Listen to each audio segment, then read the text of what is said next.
a playlist original. All right. Hello, everyone, and welcome to another episode of Back to the Blockbuster with your host, Gaius and Jackson, doing an anniversary episode for the month of April. We had some fun, silly ones in March with Final Destination and Teenage Mutant Ninja Turtles. But the ones for April are some are quite serious, a little bit more thought-provoking movies for anniversary picks. And the first one was the one I picked, and it was for Crash, which actually premiered in LA on April 26th of 2005 before going wide a week later. It actually premiered at the Toronto Film Festival in September of 2004. So its life began there. And then its life, when it came out in theaters, they got good reviews and it was fine and everything. But probably Crash's life really didn't get started until a year later, in the following year, at the 78th Annual Academy Awards, where it won 3 Oscars. It was nominated for 6. It won 3. It won Best Picture, Best Original Screenplay, and Best Film Editing. And a very controversial decision that year. Brokeback Mountain was the front runner for Best Picture. There was also, I think, Capote, Good Night, Good Luck was also up for Best Picture that year. I'm blanking on the other one. I think Munich might have been the other one. Munich was the other one, yeah. Yeah. And it's still a controversial Best Picture winner. I tried my hardest to look for any pieces written that supported its Best Picture win. I have to write one next week. Okay, interesting. And there's a lot of, you can find a lot of pieces written about. Well, I want to say first, I went on IMDb thinking that the score for the movie was going to be really low because people seem to like not enjoy it, and it has a 7.7 out of 10, which I think is pretty good. A pretty good score. Yeah, it's pretty solid. Yeah. So I guess the thing is, maybe it's not that Crash is like a hated movie, but the issue is that whether or not it should have won Best Picture that year being the main issue. A lot of articles written about it feel like it hasn't aged well in terms of its depiction of race relations. Some people think that its depiction of race relations is very preachy and heavy-handed. I'll try to give the other criticisms, but I will say that the good criticism of the movie is that the acting was praised, particularly Thandie Newton and Matt Dillon. Sandra Bullock even got some good notices back in the day for her small part in it because she hadn't really played a role like that before. For the most part, the ensemble cast gets a lot of praise. It won the Best Ensemble SAG Award that year too. And then some of Paul Haggis' direction was praised as well. But even 20 years later, it is still considered one of the, if not the worst Best Picture winner ever. That is certainly the legacy of this movie, I think, is how it holds up as a Best Picture winner. That is how I was only 6 when this movie came out, and all I've known about this movie in the years that I've been following and absorbing film is Crash's legacy is its controversial pick at the Academy Awards for Best Picture. That definitely my experience with the film, and for that reason, it's always intrigued me. But again, like when that is what you're hearing about a movie, when it comes time when I'm in those moods to watch something random, I usually, up until yesterday, I always steered away from it because I didn't want to watch something that I thought, I was. Yeah, it's going to be in the back of your head, probably. Yeah, exactly. And it's impossible to ignore that when for like 15 years, that's all I had really heard about this movie. But I am glad to have finally watched it so that I can at least now agree or disagree with all the criticisms and the controversy about the pick. It's nice to finally be in on the conversation, on the discussion. Yeah, I mean, so when we were doing our April anniversaries, I was gonna pick Sin City. That was the one I was like, okay, I was gonna do that. It would have been a fun one to do. Yeah. But then I saw Crash there, and I was like, well, I remember you hadn't seen it. And then I was like, I hadn't watched it in a really long time. And I do remember for a long time, I wanted to see if my position on this changed because I actually, when it won Best Picture back then, I was all for it. I actually like Brokeback Mountain. I think it's a really good movie. Yep. But I think there was something at the time that was like, oh, it was cool to see the underdog win. Because Crash was not expected to win. No, right, yeah. Brokeback won all the Yeah, and other it had a lot other working like against awards. it, right? It opened it like so early in the year, and that's usually a not a good uh indication that you will win because like the Academy will forget about it, and we've seen that happen before, Yep. and I think a lot of people were fine with it being in that race of 5 movies that were nominated. Um, but I think there's actually footage because Jack Nicholson actually announced the winner that year, and you can actually Oh, see him. okay. You can see him mouth "whoa" before he says "crash," because he's like, even he was very surprised. And there are a lot of people that go back and forth about why they think it won. They said there might have been some like homophobia amongst the Academy that were too afraid to give the Best Picture to Brokeback Mountain, Yep. which is kind of, I guess back then that might have been the case. I mean, I don't really know that for sure. Um, a lot of other people think that people were just kind of taken by Paul Haggis's what some say kind of pedestrian take on what racism is like in Los Angeles, and they were just like, oh, this is really deep. And this is also at the time when like the whole you know interconnected storyline thing was Mm, a little bit, it was a more of a creative narrative decision. Everyone's like, oh, that's really cool how these characters relate to these characters, and um right. a Very lot of people profound. will I think a lot of people will dumb down why people are more like taken by Crash. um but then I had to decide, well, watching it for this, do I still feel the same? um Mhm. I really still Well, like it, and okay. I really I really and I still stand by. I think I would have to watch Brokeback Mountain again, but Okay. as of now, I think I would stand by like I think it deserved to win that year. um Okay. Hot take, I and guess. Well, maybe not I necessarily, know but I know I'm in the minority on that. Like, it's like I said, like I scoured the internet. I was like, does anyone support the movie winning? And you'll find people that think like it's better than what some critics have labeled it since then. But you'll find more think pieces about how it certainly is the worst Best Picture winner, um, and how they don't think that there are a lot of pieces written by people who believe that Paul Haggis has a very like white point of view when it comes to how racism is depicted in the movie. Um, so that was an interesting take, as someone who's African American, to like look at it that way. And I was like, all right, I wonder if that's the case when I watched it, right? Um, Here's why I still think it works, and then I'll ask you what you kind of thought of sure. it. Just initial, I, th- I feel weird having when people say that its depiction of race relations is heavy-handed, because like I think if you have gone through some of these things, like you wouldn't call it heavy-handed, right? I mean, like there are certain scenes in the movie that are very real, that I've heard friends have gone through similar things, like when they've been Yep. stopped by the police, like stuff like that. And I also think it's also painting a portrait of like 30 some odd hours and the time of the life of like these certain characters. And for what the story is trying to tell, I don't think it comes off as a message movie or preachy, but I know I'm in the minority of that because I know a lot of people think it does. Um, but I don't think like a story about racism can be heavy-handed when these themes are still very much real then, and they're still very much prevalent today.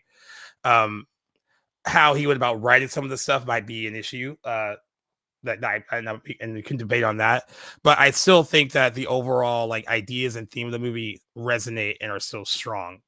And if anything, I think like the movie has a series of great moments that elevate it to uh you know, being a really solid film. Like there's still Mhm. things like in the movie, like certain scenes where I even if I was like, oh, that was some questionable writing, but then like a moment would happen and I would be like, oh, I remember what it was like to be in the theater in that moment, what that felt like, and still worked for me today. So Right. I know I'm gonna be like the odd man out here for sure. But I would like to hear what you initially kind of thought of it, I guess going into it.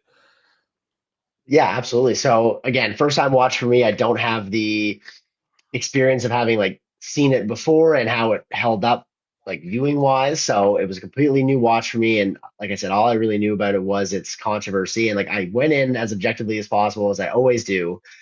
And yeah, I gotta say, I didn't really like it. I think even more than the Best Picture win, I'm surprised at the writing win at the Academy Awards because I thought, yeah, you're completely right, and I agree with you that the themes are still relevant today. However, I Yeah. thought this movie was really scared to go anywhere deeper than the surface level with the scenes and the context of like the racism. It all felt very much, and I couldn't help but think. And during halfway through the movie, I looked up because I knew Paul Haggis, who directed, had also written, and I looked up his co-writer, and they're both white men. Yeah.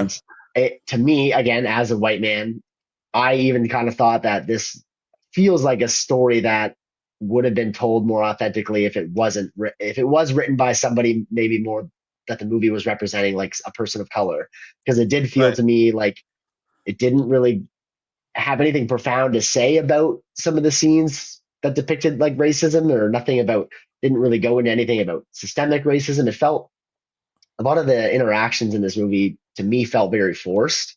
And I Right. was surprised in watching some of the promo stuff. I didn't watch a whole lot, but I watched like Don Cheadle and Tandy Newton, just a little clips of them promoting the movie back in 2004, 2005, and how into it they, and like how much they connected, I guess, with it. I found myself surprised because I would have thought that They would have it been like more kind of asking, like taking thinking it there would back. be more to it. Like it Yeah. just, I think the I, movie came across as thinking it was more profound and smarter than it came than it was, is how I left feeling. Like I think I've seen a lot of movies about race relations done more profoundly. I guess I'll put it that way. But I left understanding, I guess, the controversy and the reservations people had about it winning Best Picture. I think I agree with you that I think maybe like the Academy wasn't ready or didn't have the palate to appreciate Brokeback Mountain at that time, and this and was I like think they maybe the would. next I think best that pick. would have won easily today. I think I that mean, I I was think thinking the same thing. Yeah, yeah. it I think definitely wins yeah. today.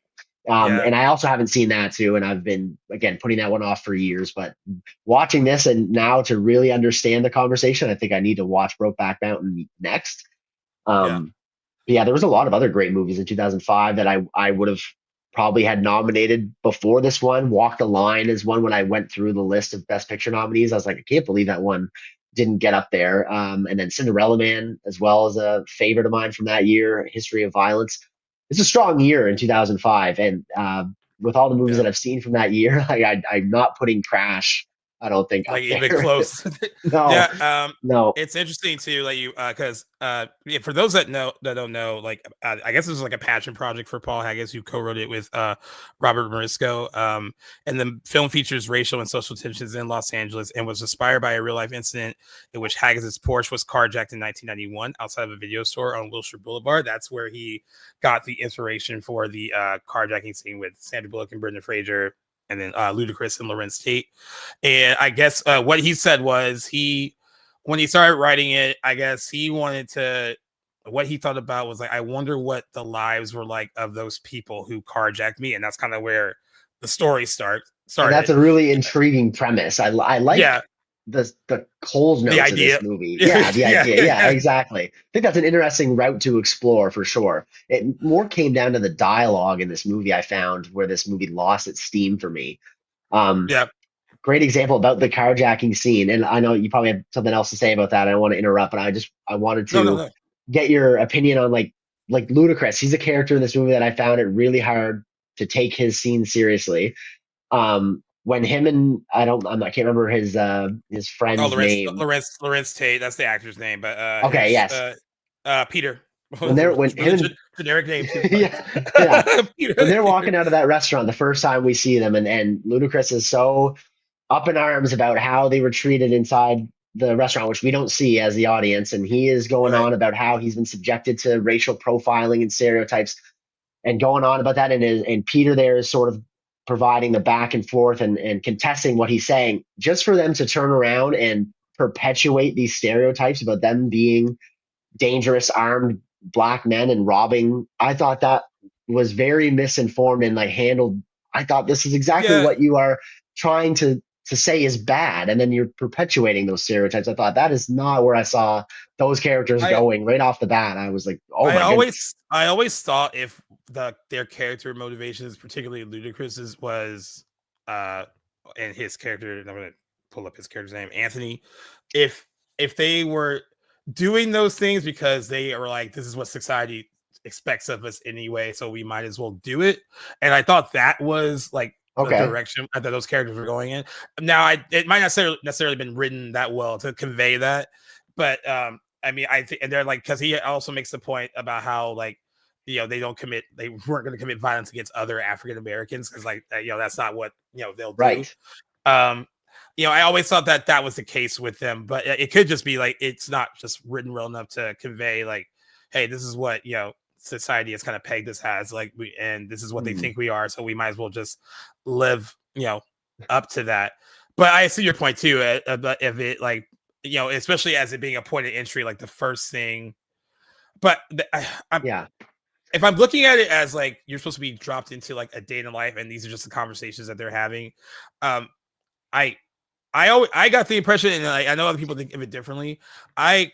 The script always felt to me that you were jumping into the middle of conversations as they were happening, and it wasn't really, and that's why I think some of the movie feels like not so much like it's like written, as far as that it's just like it feels like people more like freestyling and improvising more than it just being like a written screenplay.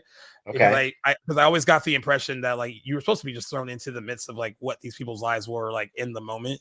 Like I know I have a friend that hates the conversation in the car with them about rap music and country music and how and those implications why, and they're like, well, it just doesn't make sense in the film. But then I'm thinking to myself that like I have conversations like that with my friends randomly about that's a good example, I think, for sure. Yeah. So even though it might feel random in the movie, like those kind of random conversations happen in real life. So like that's why I don't really kind of ding it for some of the randomness of like the dialogue and discussions that go on in the movie.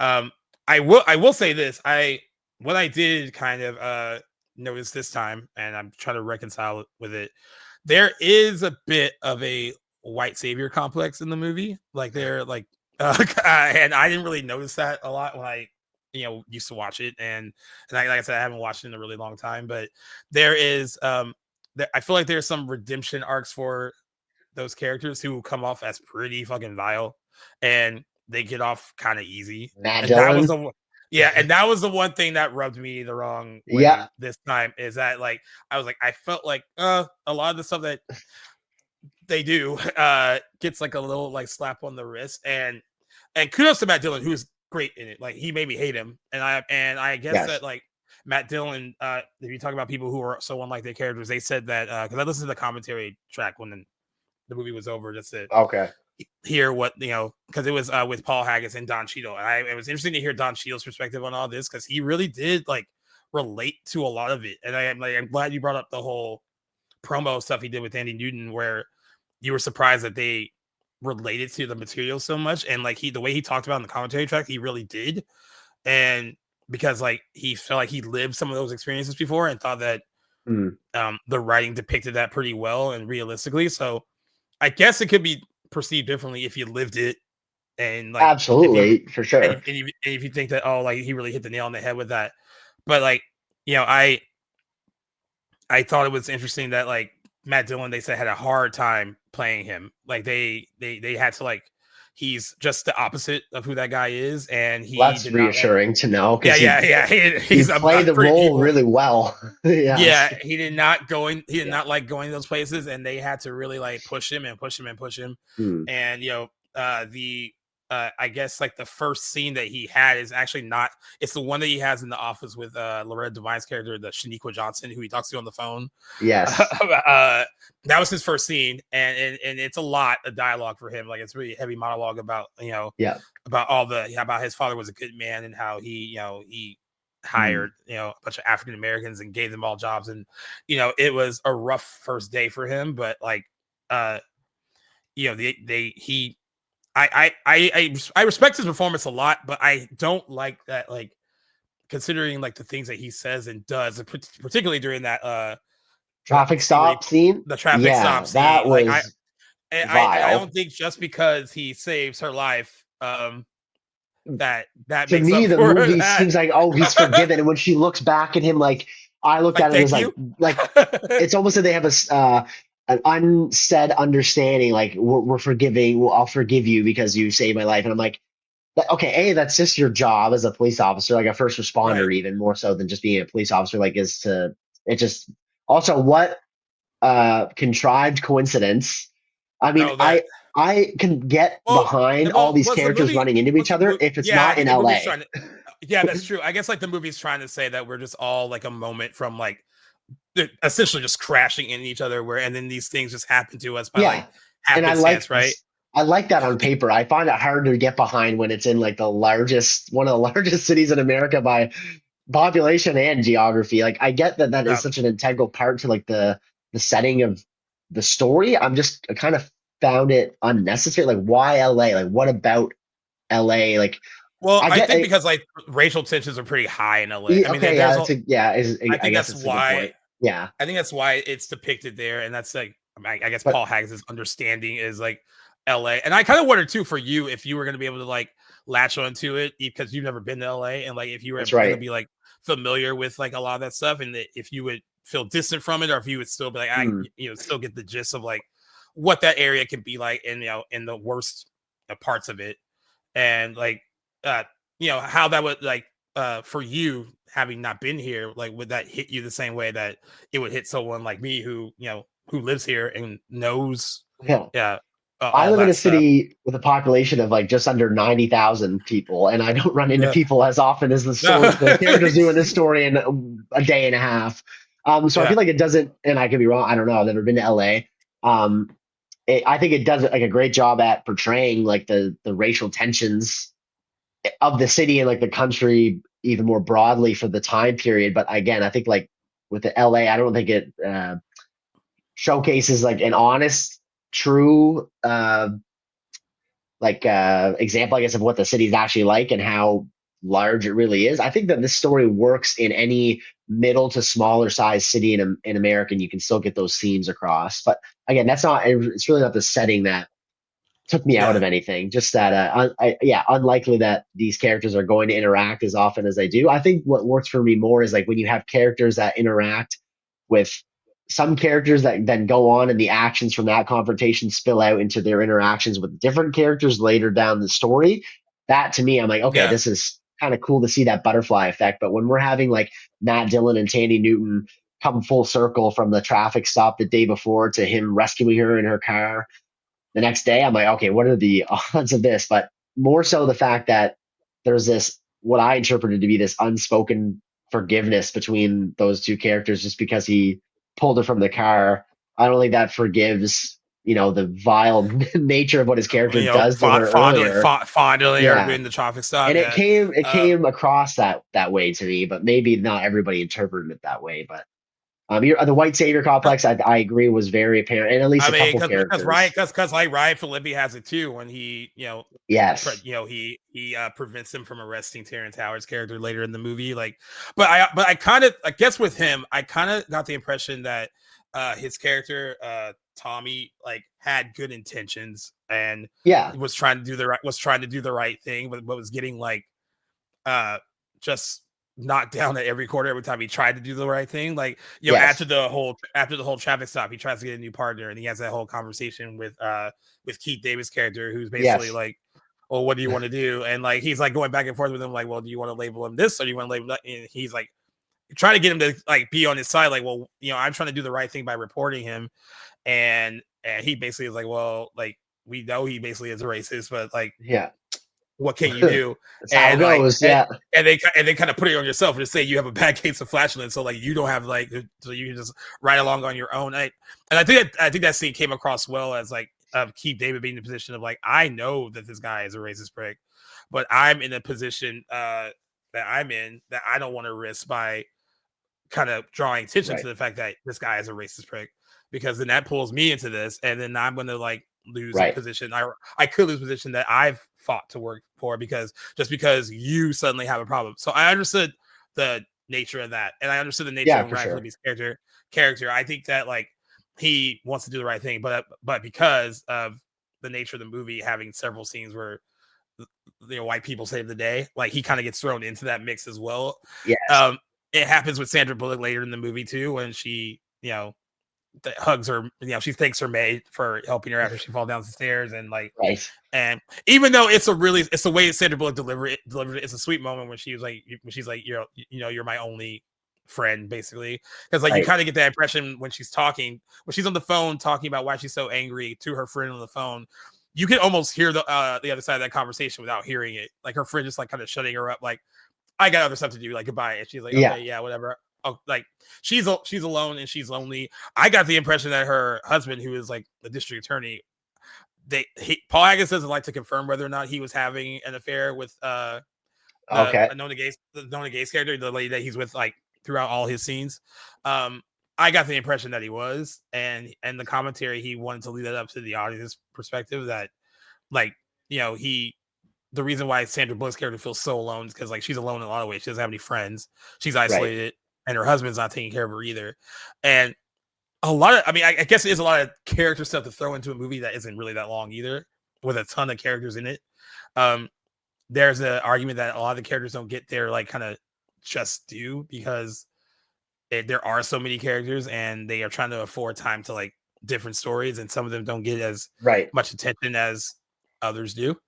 I don't know how you feel about that, as far as like, I get the impression that you probably didn't really connect to anybody in the movie much. No, there's a lot of like, some of the resolutions that we do get, I thought were either unrealistic or misguided. Like there's definitely some that we don't see much of the resolution to, like, and then some that I found just wildly unrealistic. Like I think Terrence Howard's big implosion there, and how his character resolves. Like I like his final lines to Ludacris's character, where he's he's like, you embarrassed me. Yeah, so that was maybe a profound moment, but everything up until that, the whole like carjacking, and I understand like his character has been emasculated. His wife blames him for not standing up to the police officers, which again, I think in the context of that situation, a little bit of an unrealistic expectation of her husband to fight armed police officers. I mean, that's an interesting moment too, because like I've never been in that position myself, but I've had friends that have been in his position, where they're with someone else when they get pulled over, especially someone else another black person, and they have been looked at that way, where it's like, you're just gonna like, we didn't do anything wrong, and you're just going to stand there and do everything that they tell you to do and not stand up for yourself. They have been attacked by other people, not necessarily other women, but other people that they've been in a car with.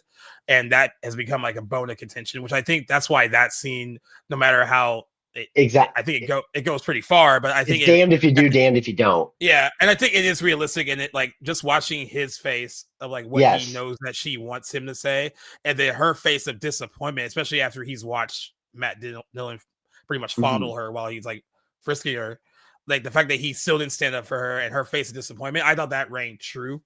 And also Ryan Phillippe's discussing the situation too, like watching it, like, this is like what the hell, and why are we even pulling him over? We know this isn't the right car. That doesn't even like, they don't even match the description of the people that we're looking for.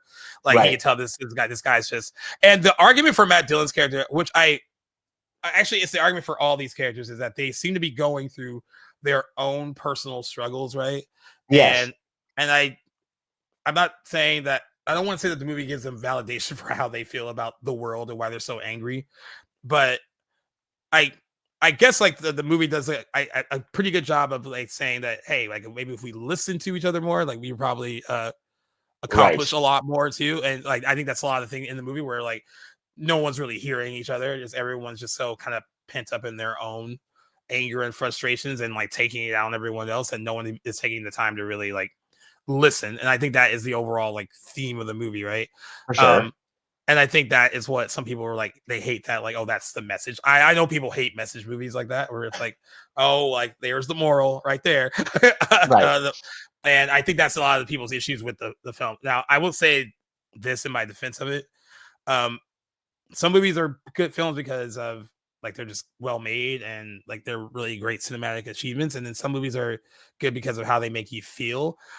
like there's just moments in the movie that make me feel strongly while I'm watching it. Like I think they Okay. convey certain moments really well. I think the traffic stop scene is one of them that is done really Yep. well. Just watching them, and then even the aftermath of that, of like them arguing in their room, like later Yeah. about how she felt about like, what that did to her, and then her emasculating him. And I don't feel like she thinks she's emasculating him. I think she's just like, you had a chance to like, what about her? Like she was violated. Right. And like you should have stood up as like my husband and defended me. Now I know it is unrealistic, in what way could he defend her as he's being like, Exactly. as they're being pulled over by the cops, right? And being told what to do. But I also understood her position of 100%. her feeling You get that both. way of like of him standing there and just taking it. And I thought that was strong too. Now, and it's also weird too, the moment where he ends up saving her in the car. I think it's contrived on one hand, but I could not help but get caught up in how the music was swelling, and then her reaction to her seeing him, and Yes. her like that immediate fear when she was just like, "No, not you, anyone but you." Anybody Like else? Yeah, exactly. anybody. I'm just caught up with how good the acting was in that moment, and just like wasn't Sure. annoyed by like how contrived it was. And I don't know if that's just the movie's form of like manipulating me as a viewer, but I was just like, this is still making me feel something, and Mm. didn't want to like ignore that feeling, I guess. Like that. I mean, I still felt like it was powerful in that regard of like how it depicted that particular scene. And I think the movie has like a lot of moments that are just strong based on like the feelings that it pulls from the viewer while watching those specific moments, I guess. Well, one thing that I did notice throughout is during a lot of the moments of heightened drama, the score is really strong Swelling. in like letting you know, okay, this is the moment where you're, supposed to, the tension is creeping up and it's going to be a big moment of drama. The score was really it came across to me like telling me how I should feel instead of like, did I think the score is effective? Yes, but I couldn't help but feel like if anything, the score was a little bit heavy handed at times. I think like a few scenes could have just played out and would have naturally dwelled up the intended emotions from the audience, but the score really was in the background, like hammering it home. In that scene, the fire rescue scene in particular as well, and Yeah. then the scene in Michael Pena's front yard was another big one. That was a whole other side. I mean that's that whole story is enough. But you know what I yeah. will say about moments that hit you. So I remember what I can't take away from that moment is seeing that moment in the theater Mm, when they think that he shot his daughter. I mean, there were people in the theater because when we saw it, it was a pretty packed theater when we saw it opening weekend, and I could like the people like next to me because my friends were to my left, so the people next to me I didn't know, and you actually could feel it in the people in front, like literally just mm, either started gasping or started crying because they thought like right. something much more dire happened, right? And like I said, like that moment is strong because you do think that's what happened, right? You're like, oh, like Right. his daughter just got, and also Mike Opinion's reaction to it is pretty strong too. It's a really powerful moment for him. Also, one of his first like he had done a bunch of independent stuff before this. This is like Okay. this and Million Dollar Baby, which is also written by Paul Haggis. Yeah. And both won You Best know, Picture. Yeah. yeah. I was wondering how you were going to feel about that scene because like the score it does swell during that scene Yeah. too, and probably robs it for you of its like whatever emotional Just power that felt it could like have had. I think it would have felt more came across more authentically if the score wasn't hammering in my ear, being like, "This is a huge moment, a moment of drama." It was one of those scenes I was waiting because it's like Michael Pena's face is like all over the posters and the cover, the DVD cover of this movie, like his Right, right. big anguished cry, and I was like kind of waiting for what scenario brought that out of him. And like when I watched it, yeah, it was a shocking moment when the daughter runs out and is trying to. We have that big great scene, nice fatherly scene earlier in the movie where he gives her the Yeah, invisible cloak to make her feel cloak. safer in the neighborhood they live in, and yeah, that's sweet. And then she thinks, oh, I can go out and protect him. And Yeah. but when the gun goes off, and it did, admittedly, it went over my head that earlier in the movie Oh, that she got blanks. she got blanks. It didn't occur to Yeah. me until actually today. I kind of went through that scene wondering, like, hey, was this Were like you like, divine what's intervention? food? Like, what Yeah, happened? yeah.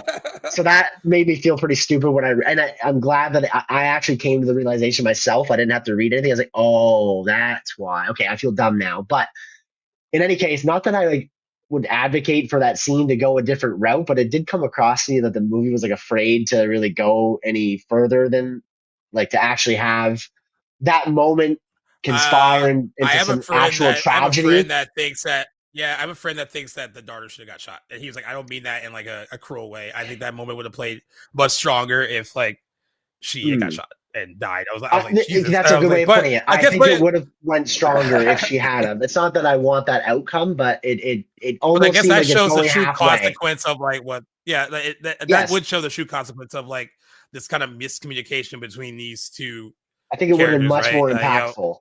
And it came across to me as Yeah, like it's scared to go all the way with that. Like it almost it kind of gets almost the same reaction from the audience members just to pull the rug back out in the last moment and be yeah, like, oh no, they were blanks, she's fine. And so I don't really yeah. feel that the shop owner, the Persian man, gets any comeuppance that he ever really. And yeah, he seems to have this like he seems to have gotten the message like, yeah, my actions almost cost the life of somebody, but he doesn't really, for that reaction that he had, I don't think he really. I don't think he. I'm trying to. I don't think he has like an authentic Like something realization, she's or he doesn't have any because he consequences only has really. because he has that scene with his daughter, right? When he's like, he says, and like he says, I shot a little girl, and she's like, what? And like, and he kind of in terms of like, he had an angel or something that like, but he Right. kind of looked at it as like divine intervention, like it didn't happen for a reason, whatever. And I'm Right. starting to think that maybe Michael Pena's character did too, because he had no idea that gun had blanks in it. So he's probably wondering like how the hell did like that turned out Exactly. the way that turned out the way it did. That story is interesting because I think the whole stuff with the shop owner, and I mean that still exists today, but I think that it was pretty much that felt like a real product of his time, like a post 9/11 world where Yeah. not we personally, but like a lot of people felt a certain way. And like I like when after their store is destroyed, right? And his wife's like, oh, they think that we're Arab. Like since when did Persian become Arab? And like that was a lot of like the feelings back then. Like if you look like that, they just assume that's like who you were. And Like yeah. I really think that part of the story is a product of its time because there was a lot of anger, I guess. Yes. Immigrants And being painted with the same brush. right. Yeah. And 100%. and then that, I mean, I think that story drives home the whole like not listening to each other aspect of the story, because like the communication there is so like non-existent, even between him and his daughter, who's just trying to convince him like, you need to like listen, you need to calm down, blah blah blah. And I do like because when I remember when I first saw the movie, I also was like, oh, that whole scene with the gunshot, that was divine intervention. Was like what saw it the second time, that was like, because like the box, when she pulls it out, it only flashes on the box for like a second. It says blanks on it, Right. And I never saw that. and they cut, and then it makes those scenes make so much more sense when she looks up when they're buying the gun and the bullets, and she's like, I'll take the red one, and he's like, are you sure? And like, Yes. because then that makes it all more like she knows Exactly. that her father can be volatile and what he is, and he's so angry himself that she's doing what she can to diffuse the situation because he's not listening to her, so she has to intervene in a way, the only way that she knows how. So I understood that. Yeah. And I thought that was actually a really smart moment in hindsight once I clued in. And like, so that whole interaction where she wants either the money or the bullets, and she's kind of disappointed that she gets the bullets, but she still has a decision to make there that is really a great example of forward thinking and eventually does end up like prevent tragedy. So I thought that was really like was a smart moment in there, one of like a few. But I thought that back to like Michael Pena's reaction, like that is a reaction I was really anticipating the reaction that's on the cover, like his face and like the anguish, because he does a great job. It's one that I thought would have been more deserved, like if somebody had actually been shot. Like I think maybe a more moment of his daughter shock. got shot, Yeah, right? Like, right. I mean, like so like that's like, still like it. Yeah, I thought it came across as like him and Sandra Bullock. I thought her scene earlier with Brendan Fraser, the first moment when, again, back to Michael Pena's character, when she is going on that overtly racist tirade when he's changing the locks, and it came across as like cringily overacting to me. Like I know that her performance has been praised in the movie, but to me, I couldn't help but thinking this is so much more I know that's how the character's written, but I just thought, oh, it's so hard to like get behind this performance. It just seems like she's trying so hard to me. Yeah, it's so crazy too, like how people like look at moments differently, right? So like when I Right. first saw that scene, and the way I still look at that scene now is like just even like growing up in the South Bay and like Manhattan Beach, like there are a lot of Manhattan Beach moms that we know that are just like her. Yeah. Like Is that and right? Yeah. yeah, they're just like her, right? So when she delivers that whole like I want the locks changed again in the morning, I just remember me and my friends being like identifying like certain people's moms that we knew that were like, oh, that is just like so and so's mother. So Right. I think that's why the moment plays more powerful to me than it does to you, right? Because like I'm like 100%. because I'm like, oh well, I've definitely seen that, I've heard that, Right. and this is exactly who like these kind of like almost like the original kind of Karen, I guess, like Exactly. and Yeah. but I can also see how like it's written to be like a big scene, right? It's written to be Hmm. like this big like kind of like, well, we need to show that this woman is like she's angry, and but you know what I will say that the truth in the writing for that scene is Hmm. even for a white person, because I've actually have white friends who have been like felt uneasy when they're walking somewhere and like someone black walks by and they think like they think it for a second like this person might do X, Y, and Z to me, whatever, right? She has Right. that moment in her monologue where she's just like where she's like, I knew it was gonna happen, and she like Right. almost felt bad that she thought that way, but like she should have because she knew it was going to happen and then it did. I thought that was like just an honest piece of writing too, because sometimes people do feel that way. Like I should have trusted my gut because like my gut told me Hmm. as I was walking by them this was going to happen, and that's exactly what happened. So like I, it is. It is racist, right? It is overtly racist, but then I'm just trying to like when I'm watching, I'm just trying to get in the head of like who these people are, and Hmm. I don't think that her character like in the simplest of terms was a racist woman at all. I think she just kind of like some people are just a product of their environment, their upbringing, what they know. And unfortunately that is not there's not enough with that character or in the writing to kind of present like the nuance of who she is. Like it's just showing her Okay. as like a Yeah, it's just showing her as like a kind of like you know, and also she's scared, right? She got carjacked, which is like it's a pretty frightening experience, I would imagine, right? for sure. For to be held up at gunpoint and have someone steal your car, like so she's angry, she's mad at the world, right? And then her anger is being projected at someone who isn't white. So this person that's in her house changing her locks. I'm not justifying this by any means, by the way. Right. But I'm just trying to like look at it from her perspective and what she meant by what she said.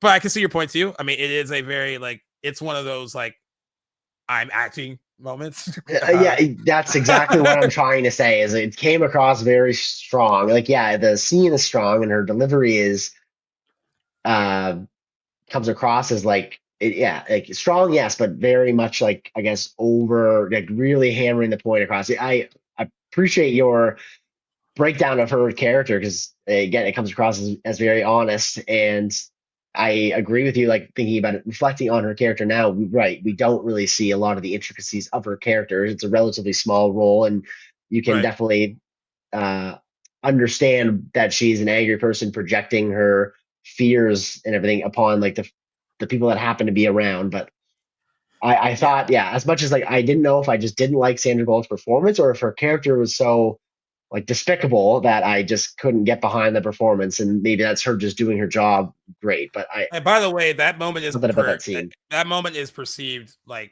it's so split. Like I've had friends that seen the movie that like love that they think she did so great, and and that time she hadn't done a lot of serious work either. She'd done mostly like Okay. she's like in The Time to Kill, right? But then like she had done Right. Yep. mostly like comedies. Like she's known for that before, and then later after Crash, she does The Blind Side and she does Gravity, and then she does more serious stuff to kind of showcase that. I always thought she could act, but she was always like more likable and Yeah. funny rather than serious. I But I love remember at the Sandra time, Bullock. yeah, I remember at the time everyone was like, "Oh, she's so good, she's so good," and honestly, it's for that one scene. Like she gets like credit for that Okay. one kind of breakdown, right? But then I have other friends that think that it's written to a point where like again, like the dialogue is like so heavy handed and it's so Right. like we have to convey that this is like the movie we're selling, right? This is like that happens all early in the film. Like everyone in LA is very mad and very, there's a lot of racial tension, and this is what's going Yes. on. I remember one of my friends said that, like, what I think wasn't really a great thing to say, like, they don't like the movie because, like, oh yeah, the movie's like racism is bad, or like, we get it, we know racism is bad, and Yes. like, but I also think that's kind of a flippant thing to kind of say, because it is. Like, I mean, like, Yes. I mean, like, I guess I'm trying to get everyone's perspective on, like, why they think that the movie is just like, this is the message we're trying to sell to you, and like all the things that it's saying are very true, and For it's not sure. like it's not lying by any means, and like, Nope. yeah, so like I like I said earlier, I don't get how like a movie about racism can be heavy-handed when racism is a very heavy-handed subject. Like, it's very Right. heavy and it's very real, and like, Yes. when the moments of racism that it drives home, like, are definitely ones that you can probably talk to someone and be like, oh yeah, I've dealt with that, I've experienced that, and that's coming from a real place. So I guess, yeah, that's where I kind of Yeah.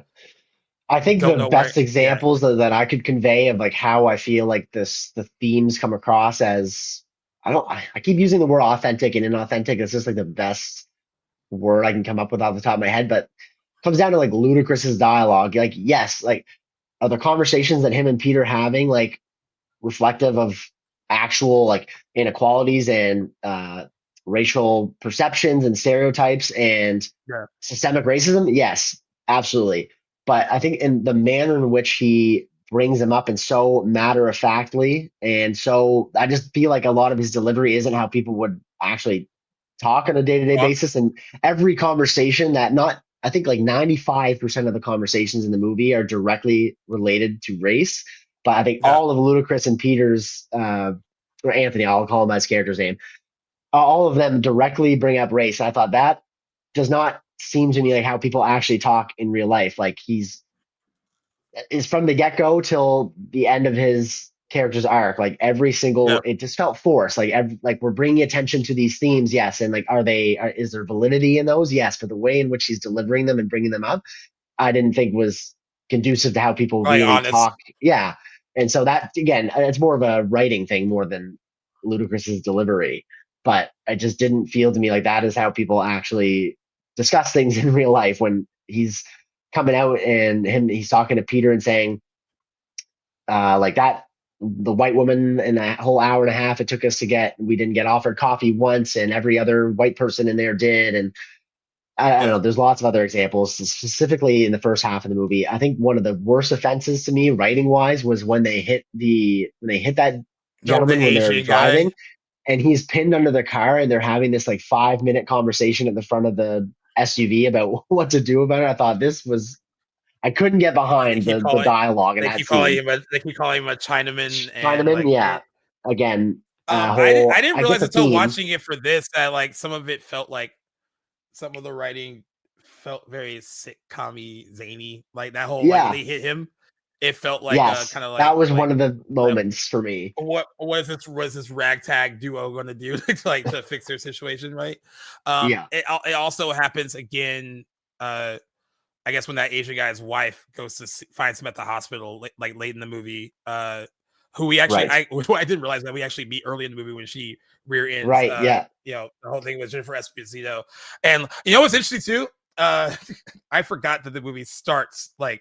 So, like, oh yeah, we're dealing with racism because like there's a whole interaction where they hit the cars collide, and then Jennifer Esposito just starts mocking her like language and saying like Yes. basically like maybe if you see over the like the way she says it, Yeah. Yeah. I was Yeah. like, oh wow, we're going all the way in like right away. I forgot that it kind of starts like that right away too, and I guess like how you view the movie will depend on whether or not you think these conversations are conversations that would really happen, one in the Mm. span of 36 hours, and um I like the scene with Jennifer Esposito and Don Cheadle where he called his mom calls after like while they're having sex, and he says like, I gotta call you back, I'm having sex with a white woman, and she gets like Again, like, oh my and then she God. gets and then she gets upset, and then like he calls her like Mexican, and then they Right. go into that whole conversation about geography, about where her family's from, and then he Right. drops that like insult that like it's just like, you know, where all these cultures get together to decide to like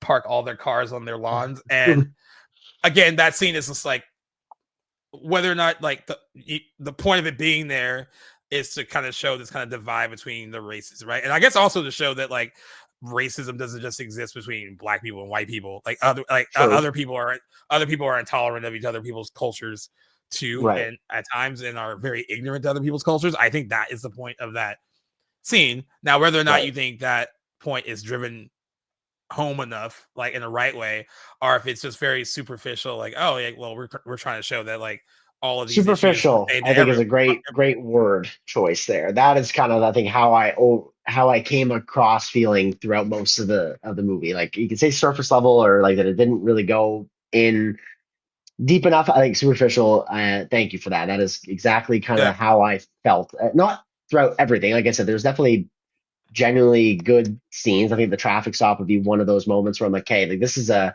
great raw portrayal of something that is almost like I don't want to say a universal experience for African Americans, but one that like is certainly relatable, that we've seen done, but this is done really effectively in the context of the movie, that didn't come across heavy-handed or forced, surface level or forced.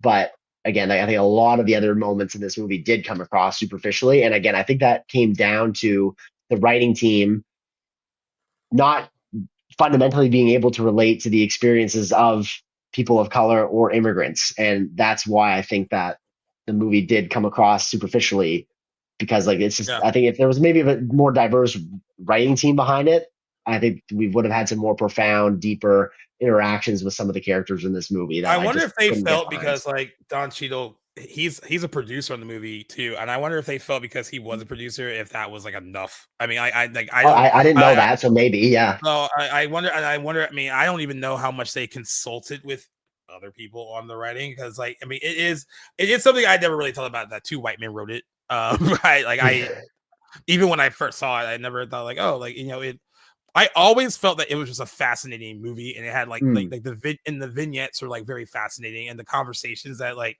it sparks. Like, usually when I do watch it with people, or at least back in the day, it did spark a lot of interesting conversations, and that's why I've always found the movie to be fascinating. It might not be a great film, but I think it kind of like the feelings that it evokes. And I think it's interesting because Paul Haggis said something pretty interesting about the movie itself. I think if I can find it.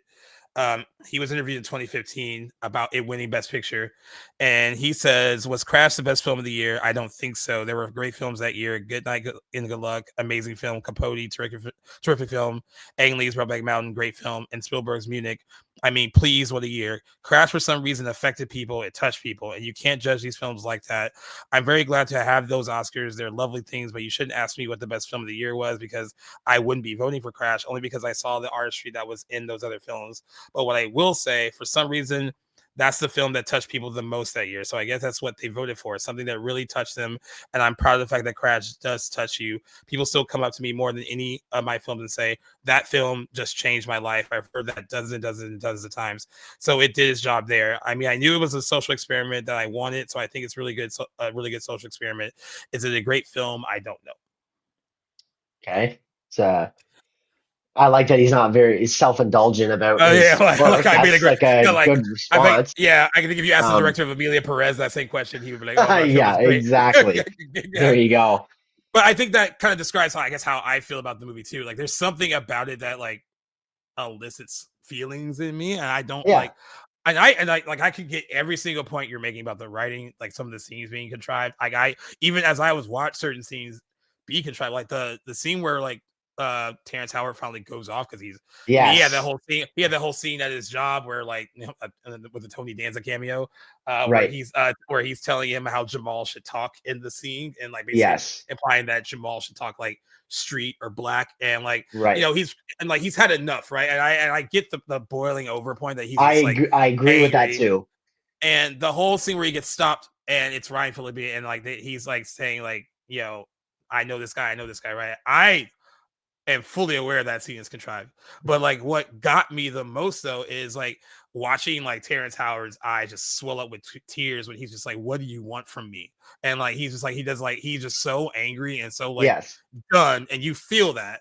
So for in sure. that moment, I could totally forget. I could totally forgive like the scene is like contrived as all hell. Like it's like Hmm. I can't imagine. I mean, I'm not a cop. I can't imagine that they would just be like, "Oh, let's just let this guy go with a warning." It wasn't like they pulled him over for like speeding or like for his taillight being like he was like it was a pretty reckless scene that they kind of saw.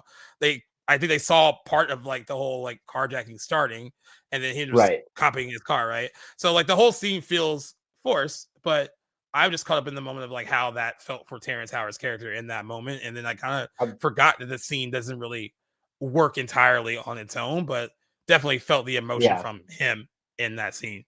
for sure. So And I yeah. get what he's saying about like, I mean, I guess people probably when they do like it, I think they feel those moments more than like the artistry of the film itself. Okay, I think you're on to something with that, definitely.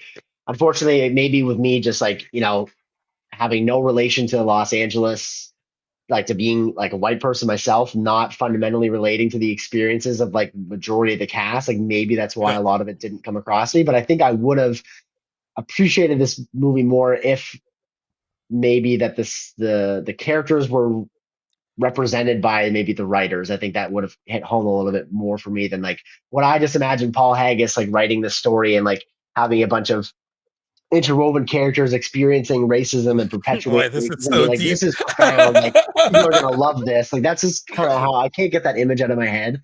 And I think like we've obviously come such a far way, like come very far from 2005. And I feel like if this movie is made today, I think it gets looked at in a completely different lens and Yeah. in almost a sense of like, um, uh, I just lost the word I was trying to think of, but I've been looking and like looking at a lot of reviews online and in the YouTube comments and on IMDb. A lot of what I'm seeing consistently are people saying I'm coming back to this movie 10 years later, 15 years later, and I used to think it was profound, and now I just look at it and Now it's I not. don't get behind it anymore. And I'm like, okay, that's interesting to me. I think that I agree with the consensus that it hasn't aged well, but that doesn't invalidate how the movie makes you feel even at the time that you watch it, or even if you still feel the same way 20 years later. That's completely valid. But I do think that like even just like how race is looked at these days, like the movie has this, I think I look at it anyways, like a very surface level interpretation of race relations. But that doesn't invalidate, there are still a lot of great moments in it that do genuinely lead to conversations about how we interact with each other and how we think about each other. But I guess I just think there's movies that tackle the same themes just a little bit better. Yeah. What did you think of this Ultimately, scene where Ryan Phillippe picks up Lorenz Tate's character uh, and how that all wrapped up? that was one of the more tragic moments in the movie for me. There was like a few moments that I think this movie does get that word gets lent to it a lot that I didn't really feel there was a sense of tragedy. But that scene with when he picks up Peter was definitely one of the ones Yeah. because like you again, I think a lot of it comes down to like how if Peter just spoke like a normal person and like explained what he was laughing at, I think this whole thing gets Yeah, avoided. I got one of those in my pocket. Yeah, Like exactly. He just goes, "Oh man, people, I'm not laughing at you." Like I just thought, no yeah, one like you're gonna articulate a little bit better than that. I think if you're in those situations, but like you get like why Ryan Phillippe's character is understandably like nervous, so that just due to the nature of his job and his own experiences and like the conflict or the situation in the vehicle is now getting escalated, and he's reaching in his pocket, and he only has his own experiences to draw off of. So when although he does come across as like trigger happy, it just led to it's yeah, a